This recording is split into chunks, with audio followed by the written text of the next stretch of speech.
त कराची जी अदालत वॾे वज़ीर सैयद मुराद अली शाह जे वेझो अज़ीज़ खे करप्शन ऐं अख़्तियारनि जे नाजाइज़ इस्तेमाल वारे केस मां बरी करे छॾियो आहे। एंटी करप्शन कोर्ट ॾोह साबित न थियण ते सैयद अज़हर शाह खे बरी करे छॾियो। वकील जो चवणु आहे त केस बेबुनियाद आहे। जवाबदारनि जो हिन केस सां को बि तालुक़ नाहे। आम ख़बर नाज़रीन अवांखे ॾियूं पिया त कराची जी अदालत वॾे वज़ीर सैयद मुराद अली शाह जे वेझो अज़ीज़ खे करप्शन ऐं अख़्तियारनि जे नाजाइज़ इस्तेमाल वारे केस मां बरी करे छॾियो आहे। एंटी करप्शन कोर्ट ॾोह साबित न थियण ते सैयद अज़हर शाह खे बरी करे छॾियो। वकील जो चवणु आहे त केस बेबुनियाद आहे। जवाबदारनि जो हिन केस सां को बि तालुक़ नाहे। कराची जी अदालत वॾे वज़ीर सैयद मुराद अली शाह जे वेझो अज़ीज़ खे करप्शन ऐं अख़्तियारनि जे नाजाइज़ इस्तेमाल वारे केस मां बरी करे छॾियो आहे। एंटी करप्शन कोर्ट ॾोह साबित न थियण ते सैयद अज़हर शाह खे बरी करे छॾियो। वकील जो चवणु आहे त केस बेबुनियाद आहे। जवाबदारनि जो हिन केस सां को बि तालुक़ नाहे। कराची जी अदालत वॾे वज़ीर सैयद मुराद अली शाह जे वेझो अज़ीज़ खे करप्शन ऐं अख़्तियारनि जे नाजाइज़ इस्तेमाल वारे केस मां बरी करे छॾियो आहे। एंटी करप्शन कोर्ट ॾोह साबित न थियण ते सैयद अज़हर शाह खे बरी करे छॾियो। वधीक अपडेट्स लाइ असां राब्तो कयो आहे कराची में सिंध टीवी न्यूज़ जे रिपोर्टर सिकंदर भुट्टो सां। जी सिकंदर, कहिड़ा अपडेट्स आहिनि हिन ख़बर जा?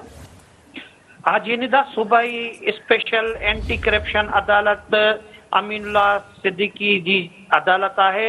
600 मिलियन रुपयनि जी करप्शन ऐं अख़्तियारात जो नाजाइज़ इस्तेमाल करण वारे केस जी ॿुधणी थी आहे। अदालत सिंध जे वॾे वज़ीर सैयद मुराद अली शाह जे वेझे बैट सैयद अज़हर शाह खे ॾोह साबित न थियण ते बरी करे छॾियो आहे। अदालत जे जज मोहम्मद अमीनुल्लाह सिद्दीकी चयो त जवाबदार ते ॾोह साबित नथो थिए, तंहिं करे उनजो केस ख़त्म कयो पियो वञे। अदालत KMC जे director general technical services Syed Azhar Shah जी बरियत जी दरख़्वास्त क़बूल करे वरिती आहे। अदालत में जवाबदार जे वकील तौक़ीर रंधावा चयो त केस जी बेबुनियाद केस जेको आहे त दाख़िल कयो वियो हो। केस सां को बि तालुक़ नाहे। वकील तौक़ीर रंधावा चयो त करप्शन जा इल्ज़ामात 2017 ऐं 2018 जा आहिनि, जॾहिं त अज़हर शाह जी पोस्टिंग जेकी आहे त हिते 2022 में थी हुई। एंटी करप्शन अदालत में ठेकेदार ज़ियाउल इस्लाम सिद्धी शिकायत जेकी आहे त दाख़िल कई हुई।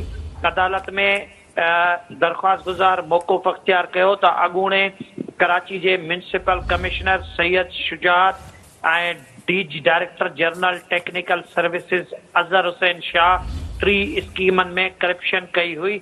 जवाबदार 600 मिलियन रुपयनि जा ठेका पसंदीदा ठेकेदार के ॾिना हुआ। शिकायत कंदड़ जो इहो मौक़ूफ़ हुयो। दरख़्वास्त गुज़ार इहो बि चयो हो त ठेका वठंदड़ ठेकेदारनि ख़िलाफ़ बि दरख़्वास्त दाख़िल कई वई आहे। जन ठेका हासिल कया हुआ उन्हनि जे ख़िलाफ़ बि इंक्वायरी जेकी आहे त जारी आहे। जी निदा, ठीकु आहे। अपडेट करण लाइ वॾी महिरबानी सिकंदर।